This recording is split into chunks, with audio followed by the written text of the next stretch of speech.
giants of Torah that came to Israel from Slutsk. He was born in 1909.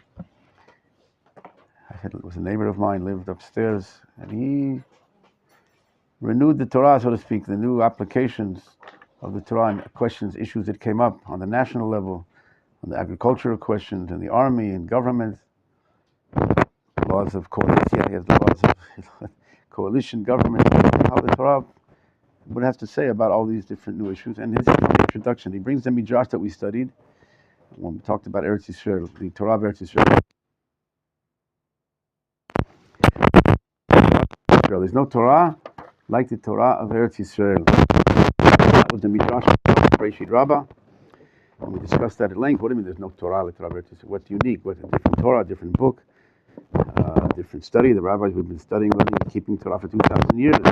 So we saw a lot of different statements of their sages referring to the uniqueness, the superiority, so to speak, the unique value of the Torah and Eretz Yisrael. It's a different level, different manifestation of direct totality, all-encompassing Torah. We saw this holistic view. We talked about the view from the top of the mountain. He sees farther, not piece by piece. We saw the Talmud Bavli. The rabbis say in Sanhedrin 24, in the Talmud Bavli, that the Talmud Bavli is like in the Torah darkness.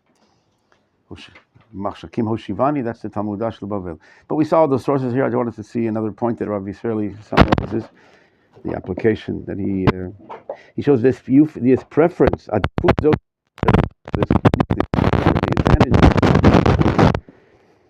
is not only to be sought. I'll go quickly just to get to the point that's underlined. It's not only the different topics that are studied, the same topics in the Talmud Bavli, Talmud Yerushalmi. Also not the way of study, he says, rather maybe we'll start with the fourth line. The difference is in the end of the fourth line. The difference is in the ability to the receiving of the topics and in their scope. The scope of the Torah, like I mentioned, the all-encompassing, this it deals with the holistic view, not part by part and not piece and not only partial, but this the view from above, this white light we said before it reaches the prism, it refracts different colors, different aspects, different elements, but this holistic totality. And now he explains what that means in practice. So he brings the source from the Zohar Chadash. Ala Gula, there's a verse in Ruth, chapter 4. Ala Gula v'ala Tmura, on the redemption, so to speak, and the Tmura, its substitute. Ala Gmura, the rabbis say, that's the Talmud Yerushalmi. That's the real thing, the redemption, the fullness. Ala Tmura, the exchange, so to speak, the substitute, the surrogate, that is the Talmud Bavli. That's what our sages said in the Zohar Chadash and Ruth. So what does that mean? So Rabbi Israeli Zatzal explains. Hugdara Bavli betor Tmura. The Talmud Bavli is defined as the Tmura, like I said, a surrogate, the imitation, why? Ki alkein hitzliach latet Tmura le'am be'ovdan chayav normali. It managed to give a substitute for a nation with the loss of its collective and normal life. The full life of a nation and a land, government, politics, the whole, to be a kingdom of priests and holy nation, the land of Israel. Outside of the land of Israel, what kept us alive? What kept us going? We didn't have, the land was taken from beneath our feet. We didn't have a governmental, national existence. So what the Torah was the substitute that continued giving us vitality. Torah Chutz La'aretz, the Torah of Chutz La'aretz, of outside the land, Yatzra Tachlif L'Samamanei HaKiyum HaReginim Shel Am. The Torah of Chutz La'aretz substituted or provided a substitution, this substitute for the usual signs of national life. He shimshalo karka, this Talmud of the Chutz La'aretz, that we could study and apply and learn outside the land, provided for us the land when the real land, mamashi, hushmat mitach, right? The real land was taken away from beneath our feet.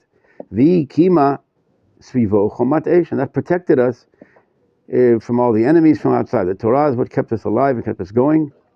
Ulam Tmura, so what's so bad about that? So what's lacking? Tmura, the substitute, Eina ela motzah l'shatat chak, but that's only, a substitute is in the case of a last resort. You have nothing else, nothing better. You don't have the real thing, so you have the substitute. Al kein lo nuchal ligdira katov. Therefore, it couldn't be called tov. Right, in the beginning, the first line, the Midrash says, the goal of the land was good. That's the Torah of Eretz Yisrael. So what's this goodness? How was it better? How is it better? So Torah Chutz La'aretz is the absence of the full totality, vitality of the Jewish life. The Torah keeps us alive. So why is that considered this? Again, it's a substitute, but why is that considered good? This concept of goodness, of holistic, totality, holistic, all-inclusive, is appropriate only to the Torah Eretz Yisrael. Zohar mugderet b'tor gula, that which is called by the rabbis in the Tikkunei Zohar that we Zohar Chadash that we saw, is called gula, the real thing. Why? Now he explains a little bit. Gisha zo eina poselet et hatchanim shel hadfusim hakayamim etzel kol umam v'lashon. This approach, the approach of the gula, the approach of Eretz Yisrael, does not invalidate, negate all the existing properties, so to speak, of every nation and country and people. In other words, he'll go on. He mechayevet otam. He mechayevet medina v'tzava v'avodat kapayim u'melechet machshev v'avodat adama. She obligates it. Not only does she not negate and invalidate, but she obligates the having a state, an army, working melechet machshevet in agriculture and the economy and commerce and industry and the working. All those are part of the Torah that is required of a nation in the land of Israel. Outside of which, those things are considered,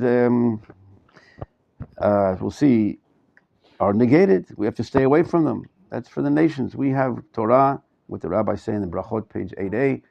The Torah outside the temples are destroyed. The God has only his 4 cubits of halakha, the individual domain.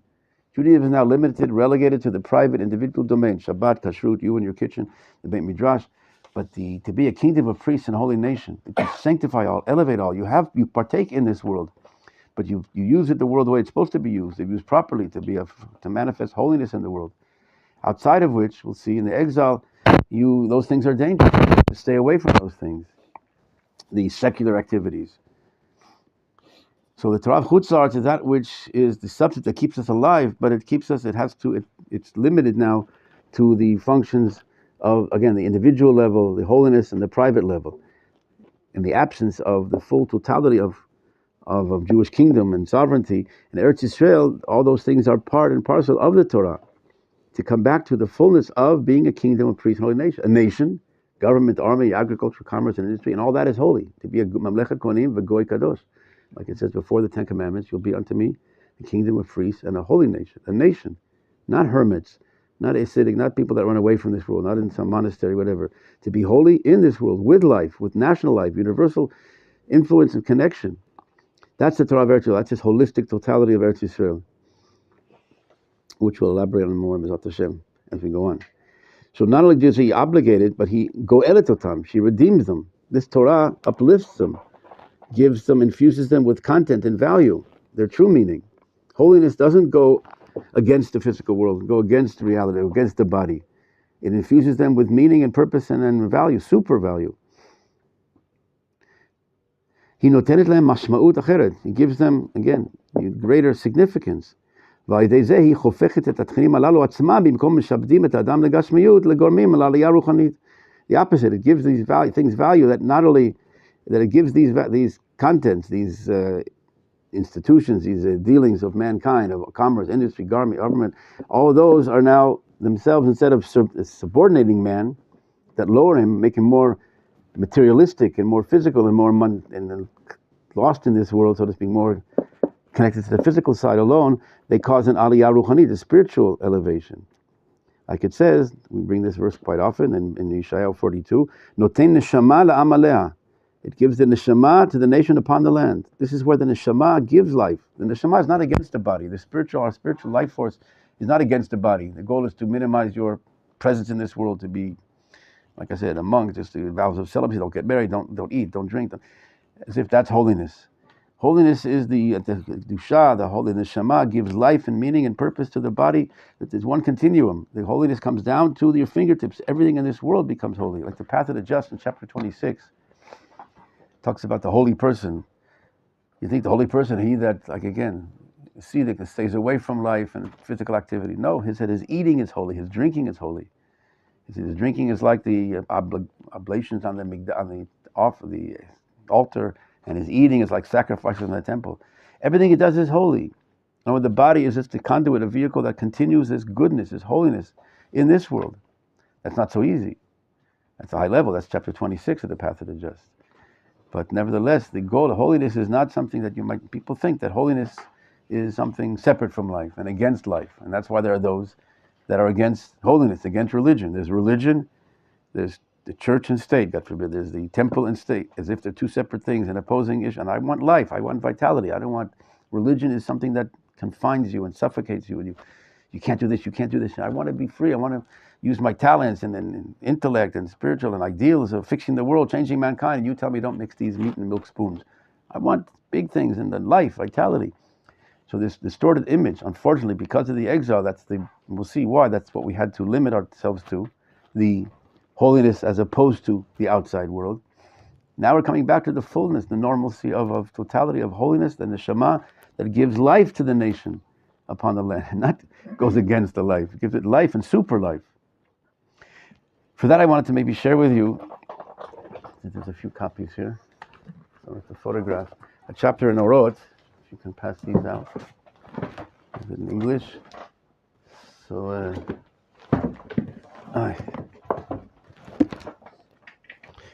chapter 15. Is that enough? Everyone has? There's more.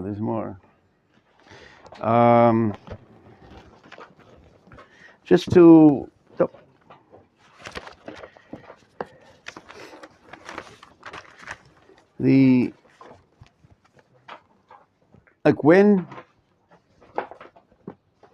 we'll see. Rav Kook writes, again, this whole approach, which is a topic in and of itself, the relationship of the Kodesh V'chol. What's Kodesh V'chol? Kodesh is... 15? 15 in, let me see what page it's on in yours. There's two sections in Orot here. The second section on page... One more, yes, I'll just find the page for you and then 15 is on page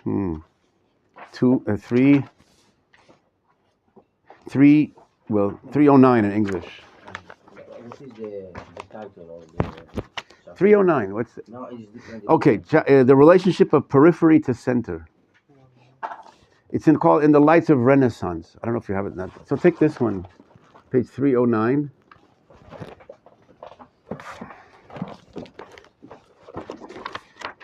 This, again, like I started to say, the relationship of holy and the mundane is a very important and central topic, very deep topic that requires a lot of study of what is the relationship. Like I said, is holy against the physical, is against life. Our ideal of holiness is, like I said, minimizing life, which is, again, just to answer the question, no, that's not the Jewish concept of holiness. However, we'll see when indeed there are times when that is necessary, this, so to speak, approach. So we'll start, since we have it in English.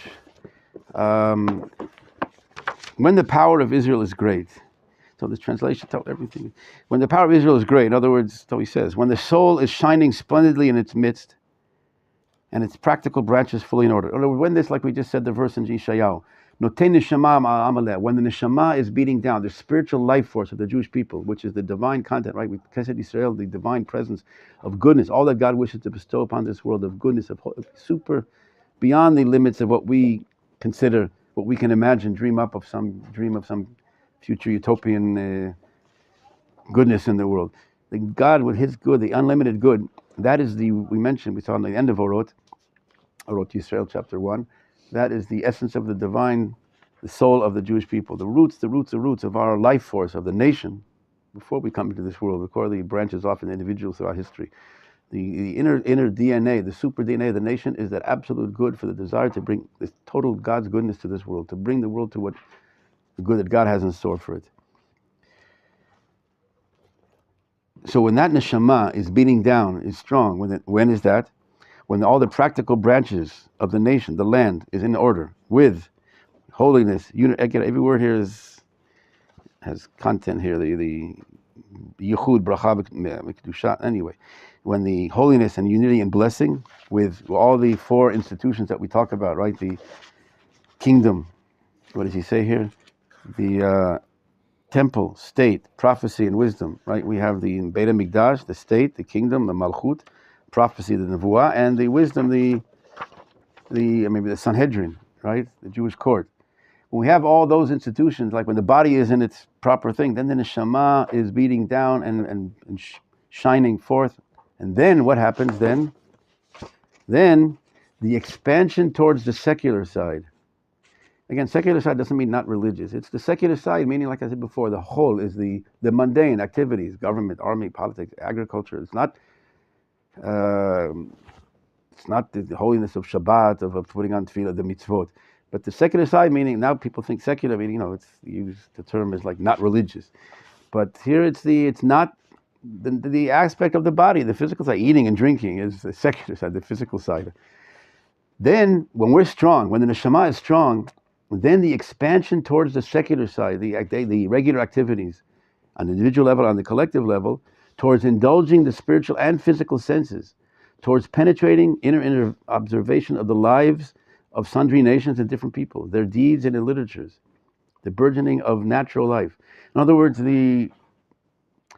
not limiting to what's in your private world, the religious world, so to speak, but now turning towards art, music, science, philosophy, even to the wisdom of the nation, to see the good amongst the world, the libraries of the nation, their literature. There's good things that are good of the nations, right? So when you're strong, in other words, when the center is strong, you can branch out without the fear of it corrupting you and ruining you.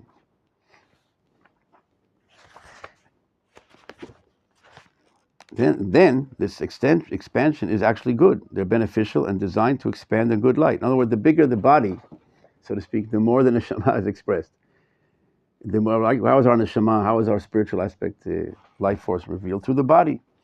So to speak, not just physically bigger, but in other words, the more if the body's weak and you can't express the holiness, the more the body of the nation of Israel, that the more you expand these concepts and ideals and manifestations, the aspects of life, the more this holiness has a vessel to be revealed and expressed in more. In other words, you expand the scope of holiness, of godliness in this world, to be a kingdom of priests and a holy nation.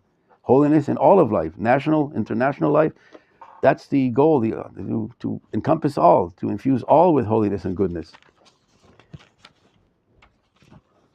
Then the Sabbath, again, he's used the metaphor, so to speak. The Sabbath limit is long. The camp is 12 mil. That was the entire camp of the nation of Israel. They were 12 by 12. The measurement, how much is a meal? A meal is one, maybe I wrote it down once. I forgot how many, the meters, whatever. But nevertheless, that was the measure of the camp of Israel when they're in the desert. In other words, which includes everything, which includes the totality of life. Now, however, this is what we wanted to get to. With the waning of the light, when the Jews go into exile, where the neshama no longer can beat down, has no receptacle, right? We said before, the neshama is revealed to the nation, the land of Israel. What? When the neshama has no receptacle, the body is fractured, broken, right? You have the heart is in the heart machine, the kidneys in the kidney, the lung, everything is in the hospital, like we said before, and in these life support systems are keeping each piece alive, but it's not the fullness of the one body in one piece. The neshama can reveal itself in totality. So when the nation is fractured, the light is now diminished. This inner magnetic, the nucleus is weak, then the electrons spread around, and then the exile of the Shekhinah, what the rabbis call it in Megillah, right? If you're learning now Megillah before Purim, chapter page 29, when the Jews are in exile, the Shekhinah is in exile. The Shekhinah has no receptacle, now able to reveal itself. So when the exile of the Shekhinah, the removal of people from its homeland, then what?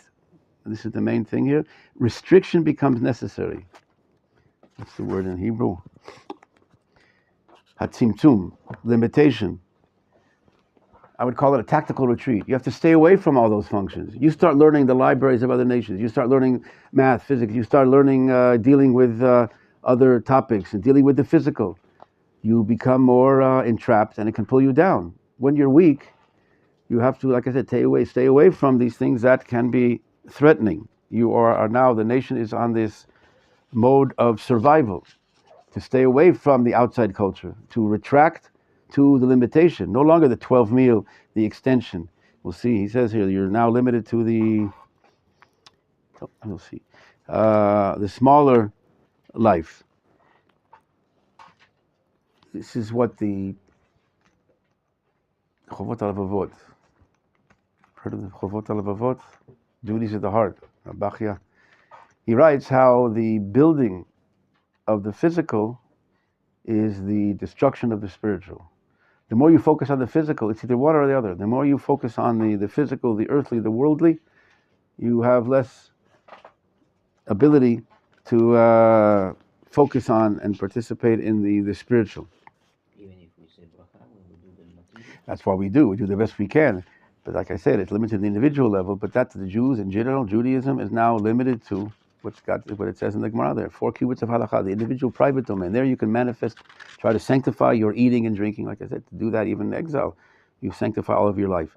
But the national level doesn't exist. You can't sanctify the Polish government. There you stay away from these issues and dealings, because they can be threatening to you. And like I said, the Chovot HaLevavot, that's what he has, this famous statement, so to speak, that the more you do the physical, the less the spiritual.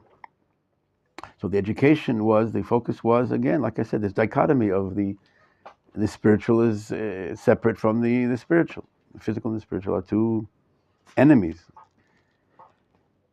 And that, the Khatam Sofer writes, that's true in exile. Like I said, when you're weak, you don't have to look for threatening, challenges. Stay away from the outside world. All that it includes, like you said, the libraries, the inner observation, the physical senses, music, art, science. That what Jews didn't do so much. That wasn't. They were Torah, the spiritual life, like you said, making brachot, keeping Torah and mitzvot was hard enough. That was the focus of Jewish life.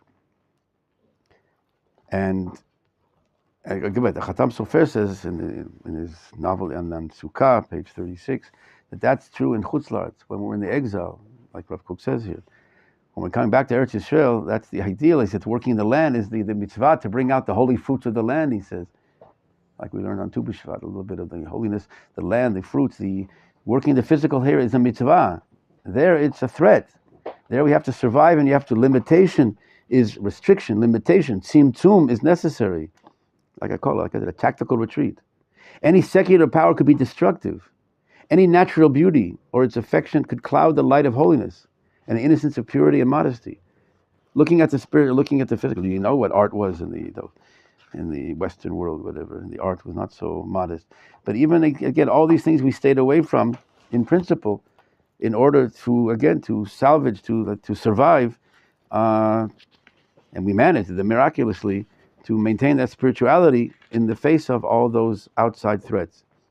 But again, as Rabbi Israeli brought down from the Zohar Chadash, that's the Temurah, that's the substitute for the real life. That's not full life. That's not the ideal of Judaism. In the exile, is required, again, to survive, to stay away, restriction, tzimtzum. Anything outside could be anything not from Jewish, or not with our sources, could be a threat. As it was, we saw when the Jews started looking into the other Renaissance, the Enlightenment, whatever, they left the fold. It is a threat. When you're weak, so don't look for challenges. There we have to stay away. Any thought that did not develop wholly within the camp of Israel, like anything not from our Torah, could subvert the edifice of Israelite faith and life. Any fat could bring to kicking, like the verse in the Torah that you get more fat, the more physical blessing and then benefits, or the enhancement. It causes you become more materialistic and more wanting the physical and leaving the spiritual. Also, he says that developed this whole approach of sadness and asceticism.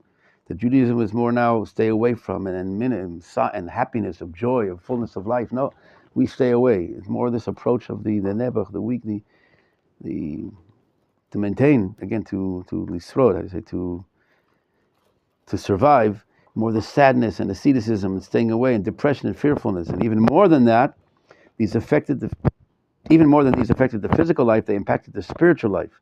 Meaning what? The broadness of thought, the openness, to be open, to have greatness of thought and expansion of not just limited, to see the Torah, the wisdom. The ideal is to expand, to conclude all, to elevate to the creativity and more and more avenues of expressing this holiness in all of life. As opposed to that, in the exile, it became this limitation, this tzimtzum,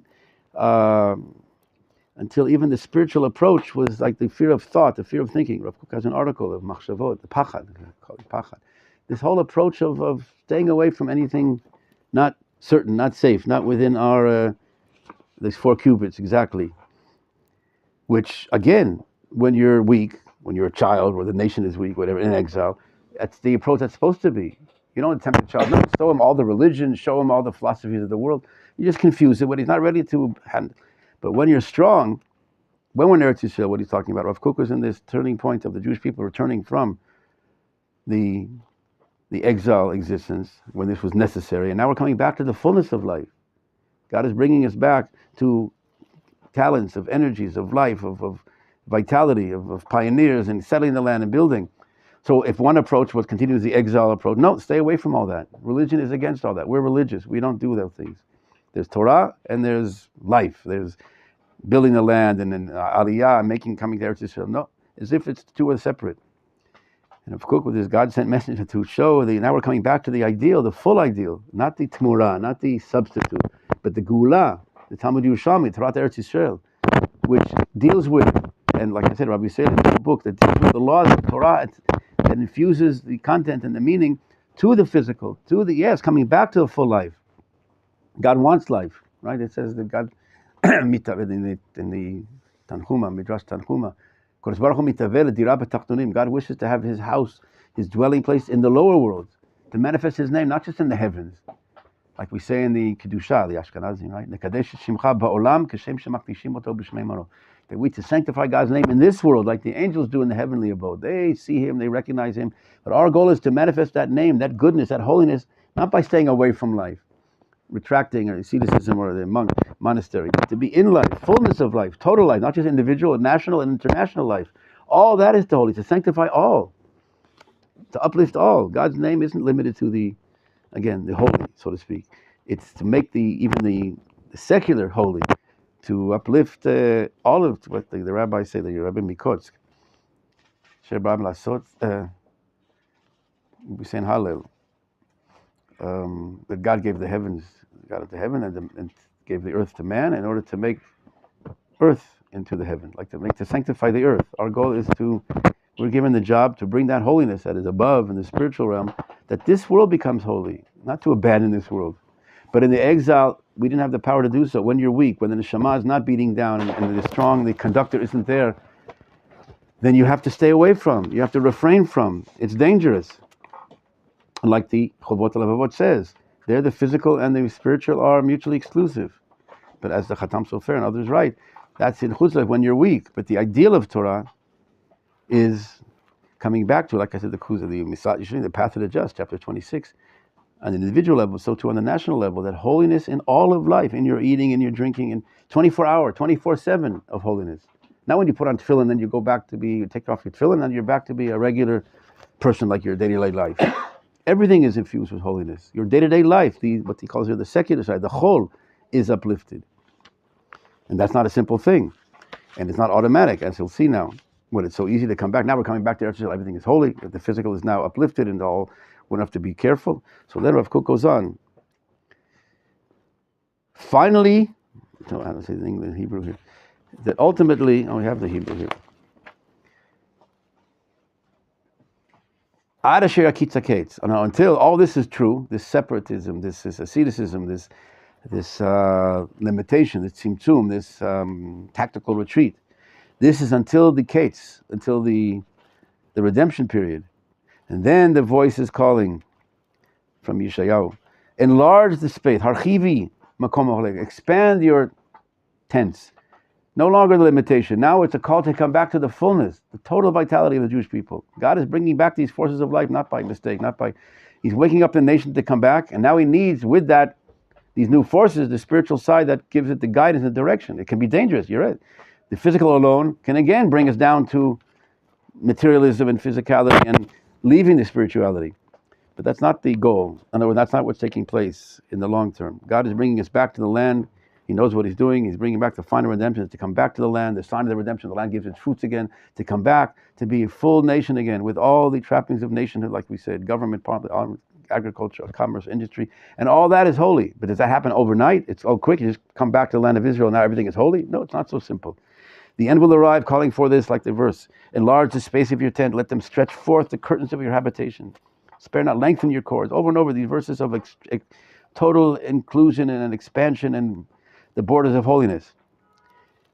And the short limit of the 2,000 cubits, what I said before, which was like the 12 meal, is like we were limited down to carry, right, on Shabbat, the 2,000 amah, which is one meal. So now that broadens to the measure of Israel's, which brought gradually, right, the Israel's redemption, which gradually brightens, right, kima kima. That's for those who were here for the few previously, for the sources, we saw that the redemption comes slowly, slowly. That's the verse from the kima kima, is from the Talmud Yerushalmi and other places, the Midrash Tehillim, that the redemption comes slowly, slowly. This is not overnight.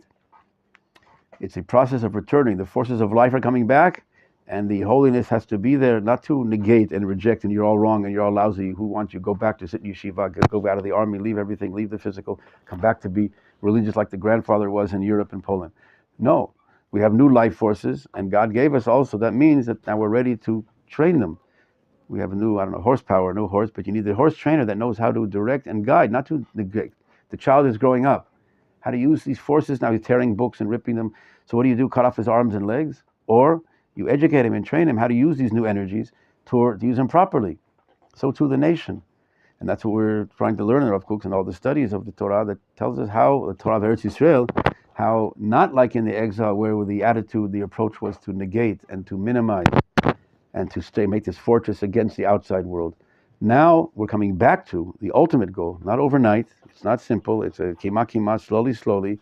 And it needs the wariness that at the beginning you have these life forces that are so powerful that again, at the beginning it seems that again they're overtaking the physicality, the spirituality. They're diminishing the holiness. They're coming back to again secular Zionism and what's going to be.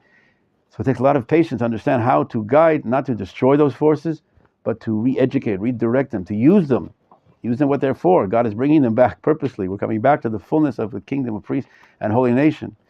And enlarge the space of your tent to the ultimate goal of this totality of godliness. There's a chapter in Orot. You don't have it here in the English.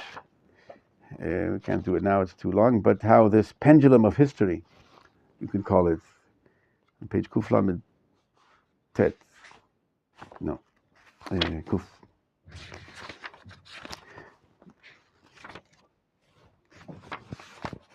Where you go? Kuf Nuntet, sorry. It is a chapter how we went to the exile because of the over inclination towards physicality, materialism. The first temple, the idol worshipping, and the three cardinal sins, and the incest, and the sexual immorality. So the physicality was very strong. And then the second temple also had a continuation of that, wasn't completely abolished, and we went to exile to go to the other extreme, as a medical treatment, so to speak, to be the other extreme. Stop all physical dealings. Of the nation, you have no physical endeavors. You have no land, no government, no army. Now you're just spiritual. You're in the spiritual, holy, like we said before. The physicality is a threat.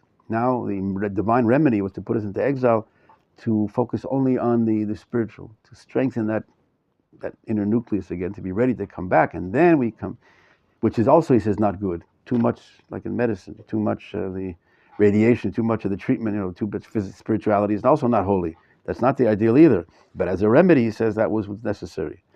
And now we're coming back to the equilibrium, what he calls it here, the shivui mishkal of the physical and the spiritual, what it's supposed to be, the ideal of physical. God wants a holy soul in a holy body, as the Shla and others talk about. The God's oneness of heaven and earth, soul and body. Godliness isn't just the spiritual, and God is, like, God forbid, the other forces have the devil's control of the body. God created all, the physical and the spiritual. God is one, the source of one that gives life and meaning and purpose to all. It's more difficult, it's more challenging. So there are those that say stay away from the physical. Indeed, that's in the exile that we had to do, but not as the ideal. That's what God did for these 2,000 years in the exile. We had no dealings with the physical in order to strengthen and enhance the spirituality. And now we're coming back, he says, which is a sign that we're ready. Again, God wouldn't bring us back if you're not ready. God's bringing us back to these new forces. However, the first coming back, like a spring, like I said, it's what did I say before? The pendulum. After being in this super high spirituality, this pendulum comes back. What does it do when it comes back? It doesn't stop in the middle, right? It goes a little bit more to the other extreme, back to the materialism again. You say, oh, hey, we're back to what it was. And we went to the exile because of the over-materialism, focus on the body, the physical. And now we're back again. You see the materialism, the land, the pioneer, the secular Zion, whatever, going against the spirituality. You see again, that's just a temporary phenomenon, he says, till it goes back to the equilibrium, to the normal, the full state of normalcy, of the holiness of the Jewish people is to have the holy soul and a holy body, and a healthy soul and a healthy body. That takes time. It's not automatic though, but that as, he says it takes time for this to take place, but this is the process. It goes like we had this pendulum, and now we're back to over, so to speak, a little bit over materialism. At the beginning, after being 2,000 years in the air, you come back to the land, you hug it, you squeeze it, wow, I haven't seen you for 2,000 years. We have a land, agriculture. So now people are very focused on the physical. But that's just a temporary the phase till it comes back to the normal thing. And the more, he says, the giants of Torah, that's what our job is supposed to be. He says this, so those that have influence can find the spiritual light which is in the physical building. The rebuilding of the land, of the nation, the physical side of the nation is necessity, is part of what we need for the spiritual side. The holiness requires, again, the neshama requires a body. God wants his dwelling place in this world. Right? This nation, God, what it says in Yeshayahu 43:21, Amzu yitzarti li, tilati yisaperu. This nation I've created to say my name. I created a nation that comes in this world, that lives here, not angels. You're angels on earth. In other words, to live holiness in this world, with all the world, with wilderness. And that's the goal of God. That's the oneness of God, that totality of all-inclusive. And that starts by those who have influence to see the importance of the significance of the body for the soul. The soul needs the body, so to speak, to reveal it, to express it. So the importance to reveal and expose, not to reject the body, so you're lousy, rotten, you shouldn't be here. But how you're good, how you're even more good than you think. You think you're just here to bring a few, government and army. You have no idea of what building the physical body of the Jewish people enables the spiritual content to come to this world, all of mankind, the blessing to all of existence. That's what you're participating, to expose that, to let the child know who he really is, what's your true essence, your true meaning. He's not aware of himself. He's searching for meaning and purpose. I don't know, what am I just... To show him and explain to him and show him the grandeur, the greatness of your return back to the land as a nation again is this blessing for all of mankind, right? For the Yeshayahu, the nations will come up and see from Zion, U'Grat Torah, the word of God, to beat your swords into plowshares. It'll be a whole revolution of mankind through that Jewish people in the land of Israel, being a holy nation again. So again, to reveal and to expose the divine goodness in the physical side. And then the chutzpah, the brazenness that comes from the anti-religion that will start off at the beginning, because they think, unfortunately, that, again, religion is against what they're doing, is against nationhood, is against sovereignty, is against all the physical and mundane activities. And then all those things will be fallen when they realize and recognize and show more and more how the holiness is revealed in and through what they're doing. What they're doing is necessary, is needed. We need the physical, we need the spiritual. The spiritual is what gives the meaning, the neshama. But the neshama needs the body. And the body certainly needs the neshama to give it that meaning and purpose and direction. But that's what's taking place now. That's the Torah of Eretz Yisrael, like Rabbi Yisraeli writes here, until he gets to the point that we end, instead of, the last 3 lines, instead of a war against the body, comes its empowerment, its hachayato, its rejuvenation. Nizreket bo, a soul is infused in it, turns the halachot to what we say in the end of the prayers in the morning. Halichot olam, halachot. In other words, that the mundane activities, the regular walkings of life, halichot olam, become halachot. Everything becomes holy. Everything becomes full of divine content and meaning and purpose. And that's to be the blessing for us and for all of mankind. And that's what we're trying to learn and study, to become partners in, to be able to facilitate this process of exposing and revealing the neshama in the body, in the strong nation of Israel, returning now in the difficult period of this transition from like Moshe Rabbeinu, from the desert, to teach them how to come back to Eretz Yisrael, the warning them that it's no longer like it was staying away from the physical, just being angels in the heavenly in the desert. Now to work the land, to be part of the land, to be part of all the physical activities, and but again with the continuation as an extension of that holiness to expand the border, the scope of that goodness that encompasses all. That's the Torah Eretz Yisrael. We mentioned over and over the allness, the totality, the white light, the totality of all the instruments that are needed to bring about this beautiful music, to bring blessing to all of the world. B'ezrat Hashem. We should see soon in these days, and coming Purim and Pesach, the redemption completed, and other stages that will.